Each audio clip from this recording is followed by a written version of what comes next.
میرا نام کلثوم ہے۔ میری عمر 50 سال ہے۔ میں اپنی اماں ابا کی اکلوتی اولاد تھی کیونکہ اماں ابا کی اور اولاد نہ تھی، اس لیے ابا سب چاؤ مجھ پر پورے کرتے تھے۔ اماں سب لاڈ مجھ سے لڑاتی تھی۔ میں بچپن سے ہی بہت حساس طبیعت کی تھی۔ میں سب سے زیادہ اماں کے قریب تھی۔ ان کے بغیر تو میرا ایک منٹ ہی نہ گزرتا تھا۔ مجھے یہ پڑھنے کا بہت شوق تھا۔ میں 5ویں جماعت میں تھی جب ایک روز گھر آئی تو اماں ابا کے ساتھ کمرے میں کوئی خفیہ گفتگو کر رہی تھی۔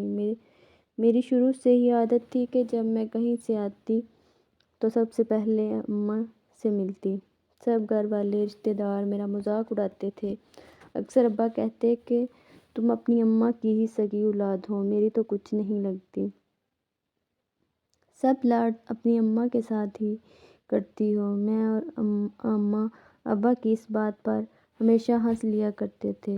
اماں ابا سے کہتی کہ آپ اپنی ہی بیٹی سے کیوں جلتے ہیں؟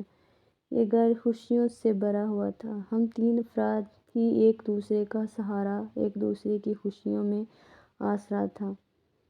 پورے خاندان میں ہمارا گھرانہ سب سے زیادہ خوشحال گھرانہ مانا جاتا تھا، اور پھر شاید اسی خوشحال گھرانے کو کسی کی نظر لگ گئی۔ ہماری خوشیوں کو کسی کی نظر ہی کھا گئی۔ ایک روز میں اسکول سے آئی تو اماں اور ابا بہت پریشان لگ رہے تھے۔ میں ابا اور اماں سے پوچھا کہ کیا ہوا ہے تو اماں کہنے لگی کچھ نہیں، بس تمہیں چھوڑ کر جانے کو دل نہیں کرتا۔ میں حیرت کی نظر سے اماں سے پوچھنے لگی کہ آپ کہاں جا رہی ہیں؟ میرا اندازہ تھا کہ اماں نانی کے گھر جا رہی ہوں، کیونکہ میرے امتحان شروع ہونے والے تھے۔ مجھے اس بات کی فکر لگ گئی کہ میں نے اماں سے دعا نہ لے کر گئی تو میں فیل ہو جاؤں گی۔ ہر بچے کی طرح میری بھی ایک ہی خواہش تھی کہ میری مشکل وقت میں میری ماں میرے ساتھ رہے۔ میں نے اماں سے کہا کہ آپ ابھی نانی کی طرف نہیں جا سکتی، امتحان شروع ہونے والے ہیں۔ میری بات پر اماں مسکرا دی اور اماں کی آنکھوں میں آنسو تھے۔ ایک ہی دن میں اماں کی آنکھوں کے نیچے ہلکے محسوس ہونے لگے۔ میں اماں کے پاس گئی اور ان کے ساتھ لگ گئی۔ مجھے اپنی گود میں بٹھا لیا اور اماں پھوٹ پھوٹ کر رونے لگی۔ اماں اکثر کنگھی کیا کرتی تو ان کے بال بہت اترتے تھے۔ میں تو اماں کی اس حالت پر بہت پریشان تھی، مگر مجھے سمجھ نہیں آتا تھا کہ اماں کو دن بدن کیا ہوتا جا رہا ہے۔ اماں دن بدن کمزور ہو رہی تھی، اور پھر ایک دن وہ بھی آیا کہ سب کچھ ختم ہو گیا، ہر پریشانی دور ہو گئی۔ میں 10ویں جماعت میں پڑھتی تھی۔ ایک صبح فجر کا وقت تھا جب باہر سے اونچی اونچی رونے کی آواز آئی۔ یہ آواز کچھ بھاری تھی، جیسے کوئی مرد رو رہا ہو۔ مجھے کافی حیرت ہوئی۔ میری آنکھ رونے کی آواز سے کھلی تھی۔ میں کمرے سے باہر گئی تو سامنے ایک چارپائی پڑی تھی جس پر سفید چادر میں کوئی لیٹا ہوا تھا۔ ابا پاس بیٹھے رو رہے تھے۔ دروازے کی طرف نظر ڈالی تو وہاں سے ہر رشتہ دار روتے ہوئے گھر میں آ رہے تھے۔ میں زیادہ لوگوں کو تو نہیں جانتی تھی، مگر جو جانے پہچانے چہرے تھے وہ چارپائی کے پاس آ کر پھوٹ پھوٹ رو رہے تھے۔ میں بھی چلتی ہوئی ابا کے پاس گئی جو سب کے گلے میں لگ کر رو رہے تھے۔ ایک ہی بات کہہ رہے تھے کہ آج میں تنہا ہو گیا ہوں۔ میں نے ابا سے پوچھا کہ ابا یہ کون ہے؟ اماں کہاں ہیں؟ ابا نے جیسے ہی میری طرف دیکھا اور مجھے اپنے سینے سے لگایا اور کہنے لگے کہ اب تمہاری اماں اس دنیا میں نہیں رہی۔ ابا کی بات میرے لیے کسی قیامت سے کم نہ تھی۔ میرے سر پر آسمان ٹوٹ پڑا جب میں نے اس وجود کو کے چہرے سے چادر ہٹائی تو چہرہ مجھے نظر آیا۔ دیکھتے ہی مجھے لگا کہ میں دوسری سانس نہیں لے پاؤں گی۔ میں حیرت تھی بے یقینی سے اماں کو دیکھ رہی تھی جو آنکھوں میں موندہ گہری نیند میں تھی۔ میں نے یوں ہی آنکھیں سے ابا کی طرف دیکھا اور ان سے کہنے لگی ابا کیسے ممکن ہے؟ ابھی تو رات کو اماں بالکل ٹھیک تھی، یہ کیسے ہو گیا؟ اماں کی فوتگی کے بعد میں ہر وقت روتی رہتی تھی۔ میرے میٹرک ہو چکا تھا، مگر سب رشتہ دار نے ابا سے کہنے شروع کر دیا کہ دوسری شادی کر لو۔ ابا تو دوسری شادی نہیں کرنا چاہتے تھے، مگر رشتہ داروں نے کہہ کر ابا کی دوسری شادی کروا دی۔ میں اسی وقت بھی اماں کو یاد کر کے بہت روئی تھی، جن کی جگہ آج کسی اور نے لے لی تھی۔ میری سوتیلی ماں مجھ پر بہت ظلم کرتی تھی، میرے سے ہر کام کرواتی، نہ مجھے پڑھنے دیتی، نہ ہی مجھے آرام کرنے کی اجازت تھی۔ میں دن بھر کی کام کرتی رہتی، شام میں جب ابا کے گھر آنے کا وقت ہوتا تو وہ سر پر پٹی باندھ کر ایسے دکھاتی جیسے سارا دن وہی کام کرتی رہتی ہیں۔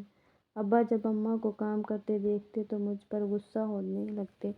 اب تم بڑی ہو گئی ہو، پھر بھی گھر کے کام کیوں نہیں کرتی؟ میں آنکھیں پھاڑ کر صرف ابا کو دیکھتی ہی رہتی۔ ان کو کل کی آئی پر یقین ہے، مگر اپنی سگی اولاد پر تو بالکل بھی یقین نہیں رہا۔ میری تو خوشیاں جیسے ختم ہو گئی تھیں۔ انہیں پڑھائی تو میٹرک کے بعد ہی چھوٹ گئی تھی۔ اب گھر کے ماحول سے ابا تنگ آنے لگے، اس لیے ابا نے مجھے گھر سے بھیجنے کا فیصلہ کر لیا۔ وہ مجھے میری نانی کے پاس بھیج دیا۔ میری نانی مجھ سے بے حد محبت کرتی تھی، مگر میری دونوں ممانیاں مجھ سے بے حد نفرت کرتی تھیں۔ انہیں وہ مجھے ہمیشہ منوسیت کے طعنے دیتی، اور میری نانی بہت ہی ضعیف تھی، وہ ممانیوں کو کچھ نہیں کہہ پاتی تھی، جس کا فائدہ وہ مجھے اپنے گھر کا سارا کام کروا کے اٹھاتی۔ بڑی ممانی کا تو بس ایک ہی بیٹا تھا، وہ بھی پردیس میں رہتا تھا۔ ایک روز میں صبح اٹھی، اپنے کمرے سے باہر نکلی تو دیکھا کہ ہر طرف کمرے میں گہما گہمی ہے، ایک عجیب سی چہل مچی ہوئی ہے۔ میں اپنی نانی سے پوچھا کہ کیا ہوا ہے آج گھر میں اتنی ہلچل کیوں؟ کسی کی شور کہنے لگی کہ تیری بڑی ممانی کا بیٹا پردیس سے آ رہا ہے۔ وہ کیا کام کرتا تھا جس بات سے میں بالکل لا علم تھی؟ مجھے ایک نئی فکر ستانے لگی کہ ان سب ظالموں کے ساتھ ایک ظلم کا اور ظلم سہنا پڑے گا، کیونکہ اولاد تو وہ ممانی کی تھی نا۔ میرا تو کزن پردیس سے واپس آ چکا تھا۔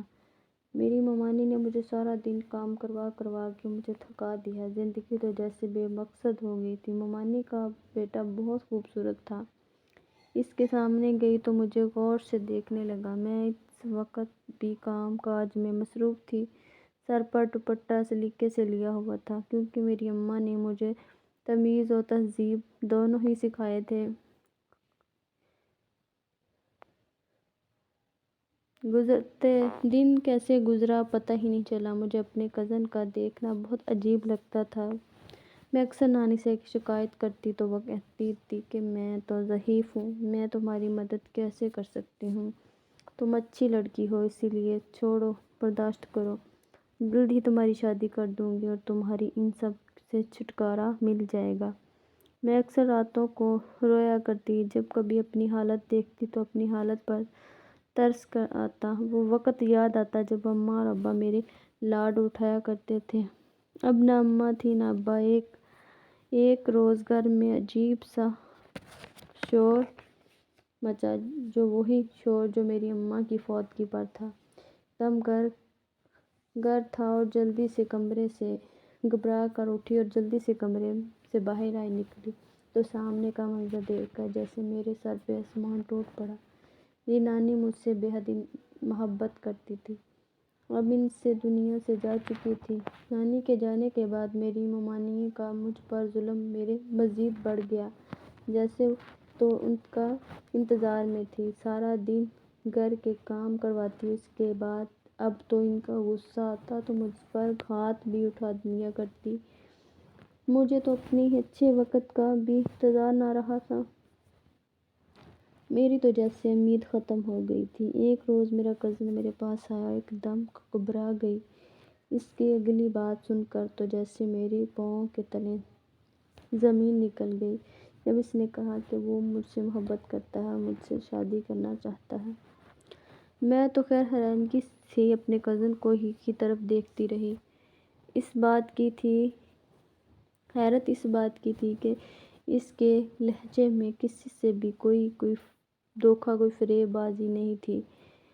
میرے ساتھ جو کچھ بھی ہو چکا تھا، اس کے بعد کسی پر بھروسہ کرنے کے لیے دل بالکل بھی اجازت نہیں دیتا تھا۔ میں جانتی تھی کہ میری مومانی یہ سب کچھ نہیں مانے گی، مگر میری حیرت کی انتہا نہ رہی جب ابا نے میرا نکاح میری اسی کزن کے ساتھ رکھ دیا۔ میں بہت پریشان ہو گئی تھی، کیونکہ بیٹا تو میری مومانی کا ہی تھا نا، نہ جانے آدھے کا کیسا ہوگا۔ میں نے تو زیادہ وقت بھی اس کے ساتھ نہیں گزارا تھا۔ وقت کا کام ہے گزرنا، سو گزر گیا۔ اور پھر وہ وقت بھی آ گیا جب میرا نکاح ہونا تھا۔ نکاح کے بعد بھی میں نے رخصت ہو کر اسی گھر میں آنا تھا۔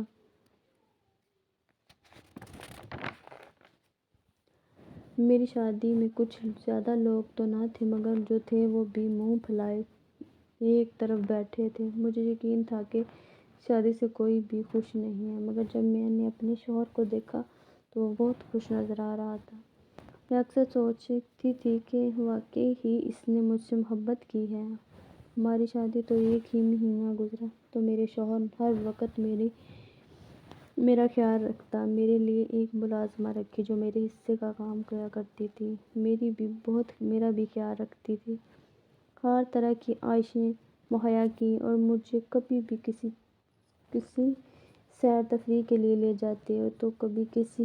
میں حیران تھی کہ میری قسمت پھر سے بدل گئی ہے۔ میں ابھی خوش رہنے لگی تھی اپنے شوہر کے ساتھ۔ وہ مجھے پر جان نچھاور کرتے تھے، ہر خوشی میں قدم میں لا کر رکھی تھی۔ میں خود کو اب اتنا آسمان پر محسوس کرتی تھی، لیکن یہ بھول گئی تھی کہ اڑان جتنی بھی ہو، ایک نہ ایک دن تھک کر زمین پر آنا ہی پڑتا ہے۔ ایک مہینے شادی کا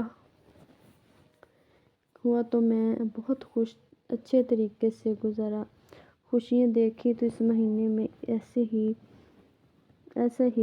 چلتی تھی۔ کاش اس وقت کبھی گزرے ہی نہ، مگر وقت کبھی ایک جگہ نہیں رکتا۔ اس روز اندازہ ہوا جب میرا شوہر بھی مجھے چھوڑ کر چلا گیا۔ ایک روز میرا شوہر باہر کسی کام سے گیا تو واپسی پر اس کا ایکسیڈنٹ ہو گیا۔ پولیس اہلکاروں نے میت کو گھر لانے ہی نہ دیا اور خود ہی دفن کر دیا۔ مجھے جب یہ خبر ملی تو مجھے لگا میری تو دنیا ہی اجڑ گئی ہے، میری دوسری سانس کبھی نہ لے پاؤں گی۔ مگر حقیقت تو یہ ہے کہ انسان مرنے والوں کے ساتھ مرتا تو نہیں، اسے جینا پڑتا ہے دنیا والوں کے لیے۔ مگر اب کی بات تو اندر سے ہی مر چکی تھی، میرا دل مر چکا تھا۔ ان کے جانے کے بعد مجھے اپنے محروم شوہر کی بہت یاد آتی تھی، مگر میری ساس مجھے ہر وقت اتنے طعنے دیتی، میں ان کے بیٹے کو کھا گئی ہوں، میں تو ہوں ہی منحوس، پہلے اپنی ماں کو کھا گئی، پھر نانی کو، اب اپنے شوہر کو۔ میرا تو کوئی آسرا ہی نہ تھا۔ میں عدت میں تھی مگر میری ساس نے میری عدت مکمل نہ ہونے دی اور گھر کے کاموں میں لگا دیا۔ جو بھی غیر مرد تعزیت کرنے کے لیے آتا تو اس کی بھی نظر مجھ پر پڑتی۔ میں ہر وقت روتی رہتی کہ ایک ایسا ظلم ہے کہ اپنے شوہر کے لیے میں ایک عدت بھی نہیں پردے میں رہ کے کر سکتی۔ مجھے اپنے شوہر کی بہت یاد آتی۔ میں روزانہ اپنے محروم شوہر کی قمیض کو اپنے سینے سے لگا کر سوتی تھی، مگر ساری رات مجھے کوئی چیز چبھتی رہتی، میری نیند اس وقت اتنی غالب ہوتی کہ کبھی غور ہی نہیں کیا تھا۔ ایک روز طبیعت خراب ہوئی تو ڈاکٹر کے پاس چلی گئی۔ وہ بولی تم حاملہ ہو چکی ہو۔ یہ سن کر میرا دماغ چکرا گیا۔ میں گھر آئی، رات کو شوہر کی قمیض اپنے سینے سے لگائی اور چبھن سی ہوئی۔ جیسے ہی قمیض کی جیب میں ہاتھ ڈالا تو پیروں تلے زمین نکل گئی، کیونکہ اس میں ایک تعویذ تھا۔ کافی حیران ہوئی، پھر تعویذ کہاں سے آیا ہے؟ کچھ میں کسی پیر بابے کو تو نہ جانتی تھی، مگر ہمارے گھر کے ساتھ ہی میں ایک مسجد میں جن کے مولوی صاحب میرے اچھے سلام دعا تھی، انہوں نے اپنی بیٹی بنا رکھا تھا۔ گلی میں ہی تعویذ دکھانے کے لیے مسجد کے امام کے پاس چلی گئی۔ ان کو تو وہ تعویذ دکھایا، اور تعویذ دیکھتے ہی پہلے تو وہ حیران ہو گئے، پھر مجھ سے پوچھا کہ یہ کہاں سے لیا ہے؟ میں نے بتایا کہ یہ میرے شوہر کی قمیض میں تھا، تو کافی پریشان ہو گئے۔ ان کا چہرہ دیکھ کر میں بھی پریشان ہونے لگی۔ انہوں نے مجھے تسلی دی اور بولا کہ میں ابھی پڑھ کے دیکھتا ہوں کس چیز کے لیے تعویذ بنایا ہے۔ میرا دل بہت تیزی سے دھڑکنے رہا تھا۔ مولوی صاحب نے بتایا کہ تعویذ کسی کی جان لینے کے لیے تھا۔ میں حیران تھی کہ جان لینے کے لیے تعویذ بھی استعمال ہوتے ہیں۔ جان صاحب رب کی قدرت ہے، جب چاہے وہ لے لے، جب چاہے عطا کر دے۔ مگر مولوی صاحب کی اگلی بات تو میرے لیے دنگ ہی رہ گئی، جب انہوں نے بتایا کہ یہ تعویذ تمہارے لیے تھا، مگر غلطی سے شوہر کی قمیض میں چلا گیا اور پھر سفر پر گیا اور اس کا ایکسیڈنٹ ہو گیا۔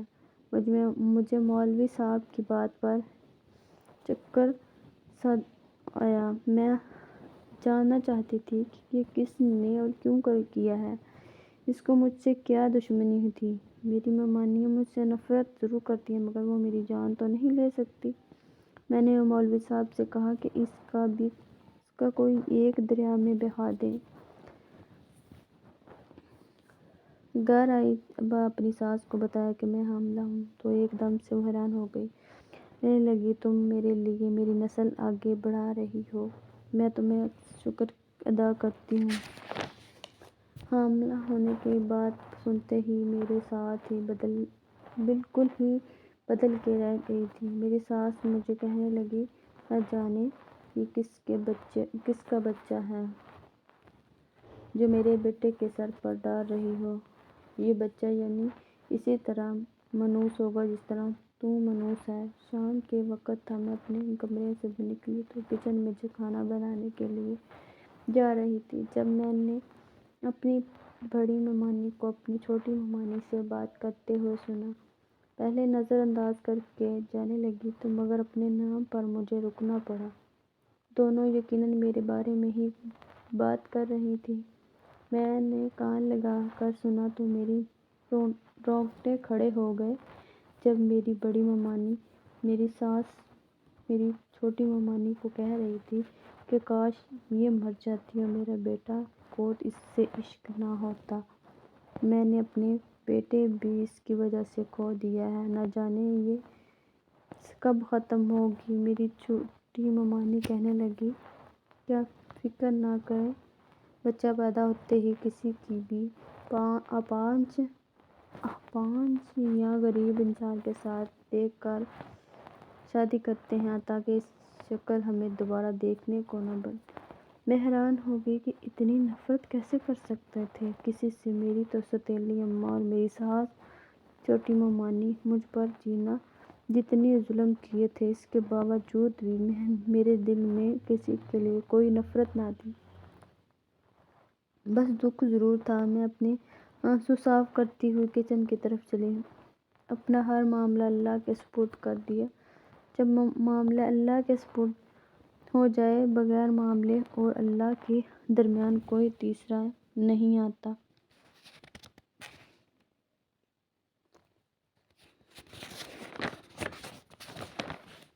وقت گزرتا گیا، اللہ نے مجھے بہت پیارا سا بیٹا دیا۔ مجھے اپنے شوہر کی بہت یاد آ رہی تھی۔ میں بار بار اپنے آنسو صاف کرتی تو میرے ساتھ والے بیڈ پر لیٹی عورت مجھے حوصلہ دیتی، صبر رکھو، اللہ نے تمہیں تمہارے شوہر کے پیچھے ایک بیٹا بھی دیا ہے، تم اللہ کا شکر ادا کرو۔ مجھے کسی طرح صبر نہ آتا۔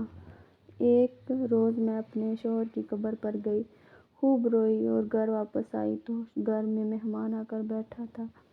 شوہر کے بعد کیونکہ میں نے پردہ کرنا شروع کر دیا تھا، تب میں سیدھا اپنے کمرے کی طرف جانے لگی، مگر میرے نام کی آواز پر میں اپنی جگہ سے ہی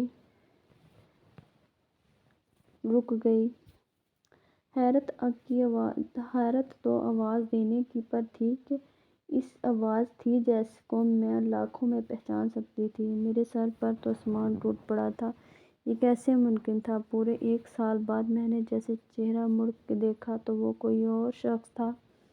میں حیران رہ گئی کہ آواز تو بالکل میرے شوہر جیسی ہے، مگر یہ شخص کون ہے جو میری ساس نے مجھے اپنے پاس بلایا اور کہا کہ اس ملک کے بہت بڑے بزنس مین ہیں، تمہارے لیے آئے ہیں۔ ساس کی باتوں پر تو میں دنگ رہ گئی۔ مجھے علم نہیں تھا کہ یہ رشتہ کسی نے بھیجا ہے، مگر میں اپنی جگہ پر ساکتہ کھڑی تھی، آنسو بہنے لگے۔ اپنی ساس کو 2 ٹوک لفظوں میں کہا کہ میں اپنے کمرے کی طرف رک پڑی تھی۔ مجھے کہیں شادی نہیں کرنی، میں اپنے شوہر کی یادوں کے ساتھ زندہ رہوں گی۔ جب میری ساس نے کہا کہ میں مزید اب تمہارے بوجھ تم نہیں اٹھا سکتی، اس پر تو تمہاری منحوس بچہ، کب تک تمہیں اپنے سر پر بٹھا کے رکھوں؟ مجھے بے عزتی کا احساس ہوا تو میں اپنے بری آنکھوں سے ساس کی طرف دیکھا اور ایک نظر میں نے اس غیر مرد پر ڈالی جو مجھے ہی چہرے پر مسکراہٹ سجائے دیکھ رہا تھا۔ اس کی آنکھوں میں میرے لیے بہت عزت تھی جو میرے شوہر کی آنکھوں میں ہوتی تھی۔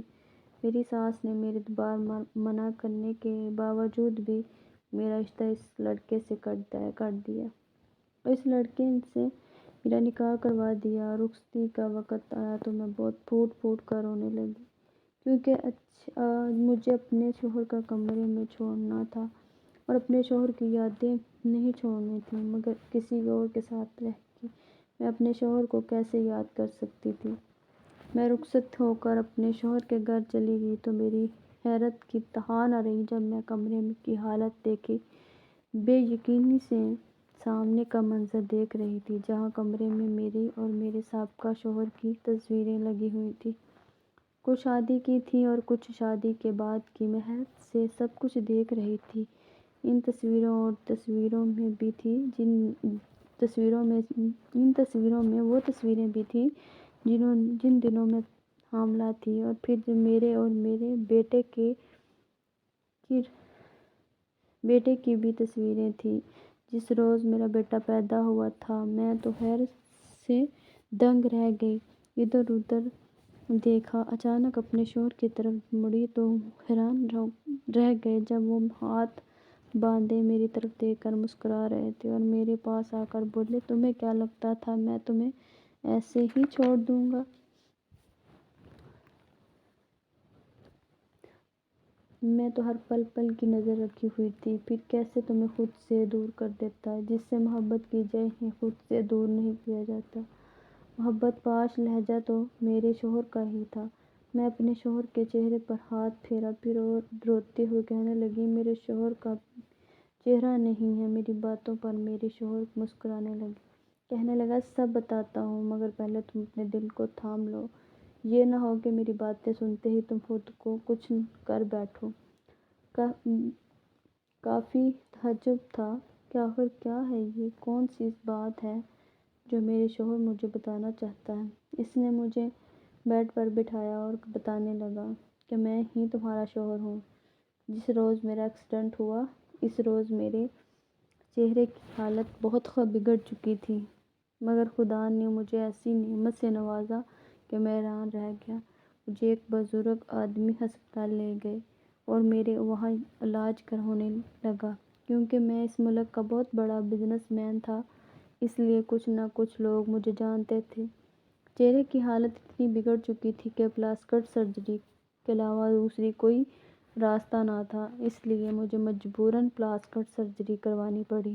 مگر میں ڈرتا تھا کہ جب میں واپس آؤں گا تو کیا مجھے پہچان پاؤ گی؟ اس پر میرے گھر والوں کا رویہ تمہارے ساتھ عجیب تھا، میں سب جانتا تھا، مگر کبھی سامنے نہ آیا کہ میں دیکھنا چاہتا تھا کہ میری اماں تمہیں تکلیفیں دینے کس حد تک جا سکتی ہیں۔ جس روز انہوں نے ہمارے بیٹے کو ماننے سے انکار کر دیا، اس روز میں نے سوچ لیا کہ کچھ بھی ہو جائے میں تمہیں واپس لا کر رکھوں گا، مگر صرف ایک ہی خوف ستایا جا رہا تھا کہ تم میرا چہرہ دیکھ کر میرے ساتھ آنے سے انکار کر دو گی۔ اس لیے مجھے ایک ترکیب سوجھی کہ میں تمہارا رشتہ لے کر آیا، اماں کے پاس چلا گیا۔ پہلے تو وہ کافی حیران ہوئی، مجھے کیسے علم ہے کہ تم بیوہ ہو؟ مجھے بہانہ بنانا پڑا، مگر پھر بھی اماں نہ مانی تو مجھے انہیں پیسوں کا لالچ دینا پڑا کہ میں آپ کو امیر کر دوں گا، آپ میری نکاح اپنی بہو سے کروا دیں۔ تو اماں اس وقت مان گئی تو تمہارے آنے کا انتظار کرنے لگی۔ یہ سب باقی میں تمہارے ابا کو بھی شامل کر لیا تاکہ نکاح کی کوئی گنجائش باقی نہ رہے۔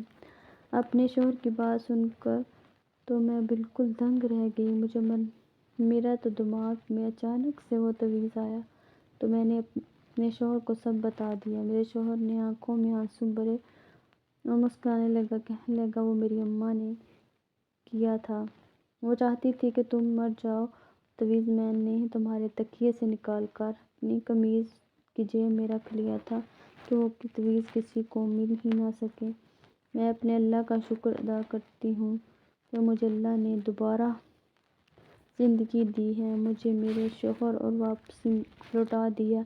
میں نے اپنے شوہر سے پوچھا کہ کیا یہ نکاح کا؟ مجھے سمجھ نہیں آیا، نکاح پہ نکاح تو نہیں ہوتا؟ میرے شوہر نے بتایا کہ وہ جعلی پیپرز تھے اور نکاح پڑھانے والا کوئی اور نہیں میرا دوست تھا جس نے نکاح نہیں پڑھایا، بس دستخط ہی کروائے تھے۔ اب ہم تینوں بس یہیں ہی رہیں گے، کیونکہ میرے گھر والے اور تمہارے گھر والے اس قابل ہی نہیں کہ وہ ہیرے موتیوں کو اپنے ساتھ سنبھال کے رکھیں۔ میں تو ہر وقت اپنے اللہ کا شکر ادا کرتی ہوں، اور کیونکہ اس نے مجھے وہ نعمت عطا کی ہے جو ہر ایک کے پاس نہیں ہے۔ اللہ نے مجھے اولاد سے بھی نوازا اور میرے شوہر کو بھی مجھے لوٹا دیا، کسی معجزے سے کم نہیں ہے۔ میرا کون سی نیکی کی جس کا بدلہ مجھے میرا اللہ نے دیا ہے؟ مجھے اتنی خوشی ہے دوبارہ سب لوٹا دی تھی۔ اللہ نے مجھے اتنی خوشیاں دوبارہ لوٹا دی تھی، اور اب میرا خوشیوں پہ کسی کی نظر بھی نہ تھی۔ میرا شوہر اب مجھے اپنے دوسرے گھر میں رکھتا تھا اور ہماری زندگیوں میں کوئی بھی مشکلات پیدا نہ کر سکے۔ رشتے بہت انمول ہوتے ہیں، مگر وہ دوسروں کی زندگیوں میں دخل انداز نہ کریں۔ رشتوں کا حال کسی نعمت سے کم نہیں ہے۔ میں نے جتنے بھی دکھ جھیلے اللہ نے اس کے بدلے میں بہت سی خوشیاں دی ہیں، میری جھولی میں ڈال دی۔ بہت سی خوشیاں اللہ نے میری جھولی میں ڈال دی اور میں اللہ کا شکر ادا کرتی ہوں۔